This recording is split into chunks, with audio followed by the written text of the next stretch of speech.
Welcome to authentic south. Paneer butter masala பண்ணுறதுக்கு ஒரு பேனில் 1 டேபிள் ஸ்பூன் அளவுக்கு ஆயில் எடுத்து ஹீட் பண்ணிக்கலாம். ஆயில் ஹீட் ஆனதும் 3 பெரிய வெங்காயத்தை கட் பண்ணி வச்சுருக்கேன். அதை இது கூட சேர்த்திட்டு இப்போ நான் காமிக்கிற அளவுக்கு பூண்டு 4 பல் எடுத்து பொடி பொடியாக கட் பண்ணி சேர்த்திக்கலாம். இது கூட 1 இன்ச் அளவுக்கு இஞ்சி பொடியாக நறுக்கி ஆட் பண்ணிவிட்டு எல்லாத்தையும் சேர்த்து நல்லா வதக்கிக்கலாம்.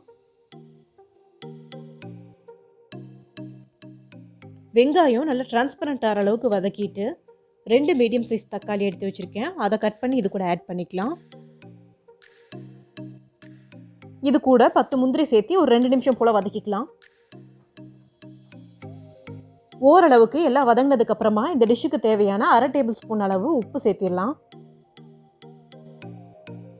தக்காளி நல்லா வதங்கினதுக்கப்புறமா ஸ்டவ் ஆஃப் பண்ணிவிட்டு 1/2 டீஸ்பூன் மஞ்சத்தூள், 1 டேபிள் ஸ்பூன் காஷ்மீரி மிளகாய் தூள், 1/2 டேபிள் ஸ்பூன் கரம் மசாலா தூள் எல்லாத்தையும் சேர்த்து ஒரு தடவை நல்லா கலந்து விட்டுட்டு ஆற வச்சு ஃபைன் பேஸ்ட்டாக அரைச்சி எடுத்துக்கலாம். கிரேவிக்கு நல்லா கலர் கொடுக்கறதுக்காக நான் காஷ்மீரி மிளகாய் தூள் யூஸ் பண்ணியிருக்கேன். அரைச்ச பேஸ்ட்டை ஒரு கடாய்க்கு டிரான்ஸ்ஃபர் பண்ணிவிட்டு இது கூட 2 கப் அளவுக்கு தண்ணி சேர்த்திக்கலாம். தண்ணி சேர்த்து நல்லா கொதிக்க வைக்கும்போது தான் நமக்கு மசாலாவோட ராஸ்மெல்லாம் போகும். எல்லாத்தையும் சேர்த்து ஒரு தடவை நல்லா கலந்து விட்டுட்டு 10 நிமிஷம் போல் மூடி போட்டு குக் பண்ணிக்கலாம்.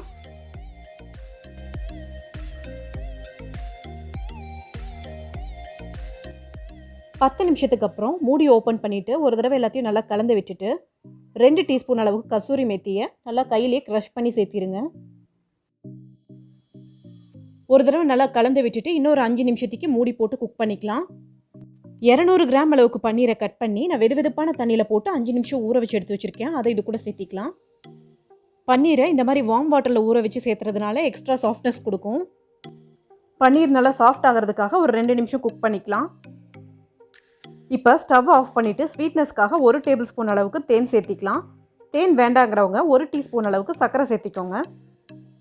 அடுத்தது 1/2 டேபிள் ஸ்பூன் பட்டர் சேர்த்து லைட்டாக மெல்ட் ஆனதும் 1 டேபிள் ஸ்பூன் அளவுக்கு ஃப்ரெஷ் க்ரீமை 2 டேபிள் ஸ்பூன் அளவுக்கு பாலோட சேர்த்து டைல்யூட் பண்ணி வச்சுருக்கேன். அதை இது கூட சேர்த்திக்கலாம்.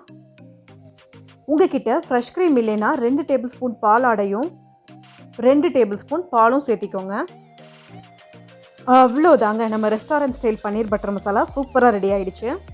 இந்த ரெசிபிக்காக வாங்க ஃப்ரெஷ் க்ரீமை வேஸ்ட் பண்ணாமல் வேறு என்ன செய்யலாம்னு சொல்லிட்டு டிஸ்கிரிப்ஷன் பாக்ஸில் லிங்க் கொடுத்துருக்கேன்.